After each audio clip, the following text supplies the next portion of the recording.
O que dita quem ganha a entrevista é a pessoa que se vende melhor. Não é você ser o candidato melhor. O seu currículo ser melhor que o meu não é suficiente para você ganhar de mim. Se eu performar melhor que você na entrevista, eu vou ganhar.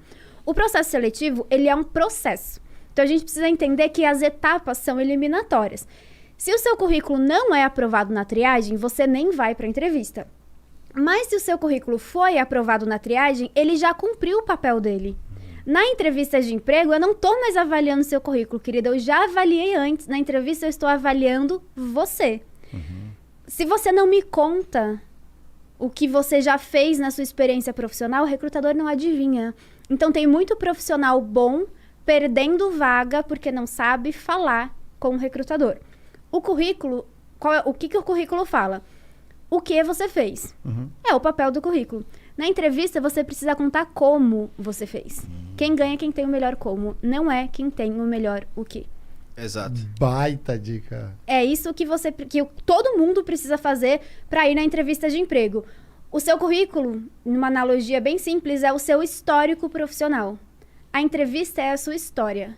Ganha quem conta a melhor história. Sempre foi assim e vai continuar sendo sempre assim. Caramba. E não se assuste, se você entrar numa dinâmica de grupo, por exemplo, não se assuste com a história dos outros também. Concentre na sua história. Porque eu lembro quando eu fazia entrevista, eu fazia processo seletivo, uma das primeiras também que eu fiz, o cara levantou do meu lado assim, começou assim, ele falava 8 línguas, Mário. Eu falo russo, alemão, japonês. Estudava no ITA. Não, estudei na Unicamp e fiz pós não sei aonde na Europa. Óbvio, o pai tinha dinheiro, pôde bancar tudo isso. Eu já levantava isso aí. E a minha história era, eu vendi pão de mel. Aí eu comecei a ficar assim, meu Deus, o cara fala 8 línguas, já participou de um monte de lugar, eu fiz porra nenhuma. Mas aí eu consegui com a minha história do pão de mel, entregar e passar da primeira etapa. Depois o cara também estava na segunda etapa. Mas aí era uma nova história, eu falei assim, cara, de novo esse cara aqui, perdi de certeza. Enfim, confie na sua história, tá? Confie na sua história. Isso aí que você falou é muito importante, porque o candidato, ele nunca sabe, porque o recrutador não fala quando ele foi reprovado. Não fala, você foi reprovado quando você respondeu essa pergunta aqui. Até porque não tem uma única pergunta que te reprove. Mas tem um comportamento do candidato que reprova. Se ele fizer isso, ele vai ser reprovado. Se ele fizer de forma recorrente. Que é exatamente isso que você falou. A entrevista de emprego é assim, eu e ele. Tem 2 pessoas conversando.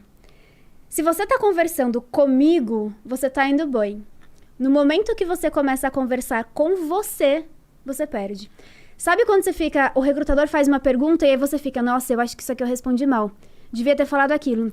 O que será que ele quer com essa pergunta? Você começa, a sua cabeça vai longe. Já desconectou. Você não consegue mais construir boas respostas quando você começa a conversar com você. Em termo técnico, isso chama-se sabotadores. Todos nós temos sabotadores. O que você precisa fazer em todos os momentos da sua vida é silenciar a voz do sabotador e prestar atenção no que está acontecendo aqui e agora. Porque o sabotador, ele não faz parte do mundo real. É uma coisa que tem na tua cabeça. É o seu crítico falando que você está indo mal. Então, se você percebe na entrevista que começou a conversar com você, volta para o recrutador. Se você continuar conversando com você, não tem como ir bem.